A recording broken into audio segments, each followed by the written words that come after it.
Restaurant में मिलने वाली महंगी डिश आज घर पर बनाएंगे। उबलते हुए पानी में गाजर मटर डाल देंगे, साथ में चावल डाल देंगे, 500 ग्राम नमक डालकर 10 मिनट के लिए उबालकर छलनी में छान लेंगे। कढ़ाई में 4 चम्मच ऑयल डाल देंगे, चॉप किया हुआ प्याज डालकर फ्राई कर लेंगे। 400 ग्राम बोनलेस चिकन डालकर फ्राई कर लेंगे।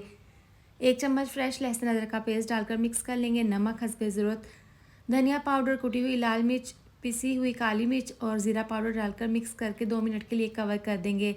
2 चम्मच फैट सिरका, 2 चम्मच soya sauce, red chilli sauce डालकर मिक्स कर लेंगे। मीडियम आंच पर इसको 2 से 3 मिनट के लिए पका लेंगे। 1 कप बंद गोभी, 1 कप शिमला मिर्च डालकर मिक्स कर लेंगे। 1 चम्मच चिकन पाउडर डालकर मिक्स करके 2 मिनट के लिए कवर कर देंगे। यहाँ पर मिक्सर तैयार है, हाफ मिक्सर निकाल लेंगे। इसके ऊपर डाल देंगे उबले हुए चावल। बाकी का मिक्सचर इसके ऊपर डालकर दोबारा से चावलों की इसके ऊपर लेयर लगा देंगे। इसको दम पर रखेंगे 12 मिनट के लिए। मज़ेदार रेस्टोरेंट स्टाइल में चाइनीज़ राइस तैयार हैं।